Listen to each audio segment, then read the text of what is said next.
সুপ্রিয় দর্শক শ্রোতা, আসসালামু আলাইকুম। শব্দ বুঝে কোরআন শিখেন সহিশুদ্ধভাবে। এই ক্লাসে আপনাদেরকে স্বাগতম। আউযু বিল্লাহি মিনাশ শাইতানির রাজিম। বিসমিল্লাহির রহমানির রহিম। ওয়া ইজা যাওয়ার পাশে খালি আলিফ এক আলিফ টেনে পড়বেন। ওয়া যাবার ওয়া, হামজা জের ই, ওয়া ই, জাল আলিফ জা। ওয়া ইজা আলিফকে হামজা কেন পড়বেন? যদি জের যাবার পেশ যদি আলিফের ওপর নিচে আসলেই কি পড়তে হবে? আলিফকে হামজা পড়তে হবে। কিলা কফিজের কি, লাম যাওয়ার লা, কিলা জেরের পাশে ইয়া সাকিন এক আলিফ টেনে পড়বেন। লা হুত, লাম যাওয়ার লা, হা তাপেস হুত, লা হুত। তাকিল তা কফ লাম জের কিল, তাকিল। লা হা খার যাবার এক আলিফ টেনে পড়বেন, আর হা যাবার হা, লা হা। আর এটি পাতলা করে পড়বেন। যদি আল্লাহ লেখা থাকে ডান পাশের অক্ষর যদি জেড থাকে তাহলে পাতলা করে হবে, যদি জাবার থাকলে পেশ থাকলে মোটা করে হবে। আখাযাতুহুল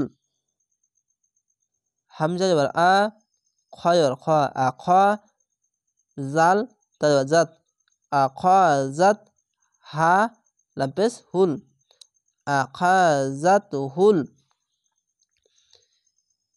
ইজ্জাতু আইন জাজের ইজ, জা যাবার জা, ইজ্জা তা পেশ তু, ইজ্জাতু। বিল ইসমি বালাম জের বিল, হামজা সাজের ইস, বিল ইস মিম জের মি, বিল ইসমি।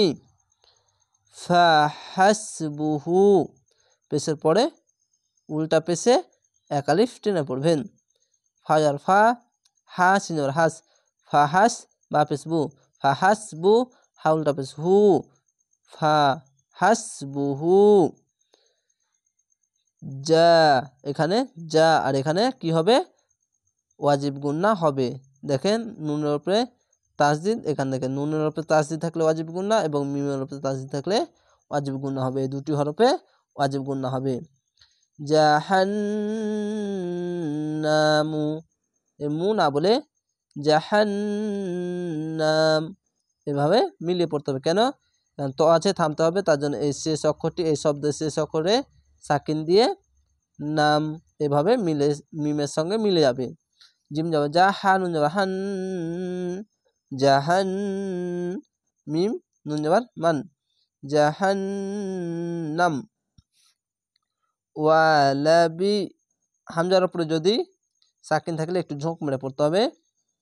ওয়ালাবিসাল ওয়া যাবার ওয়া, লাম যাবার লা, ওয়ালা বা হামজাদের বি, ওয়ালাবি সিন লাম যাবার সাল, ওয়ালাবিসাল মিহাদ।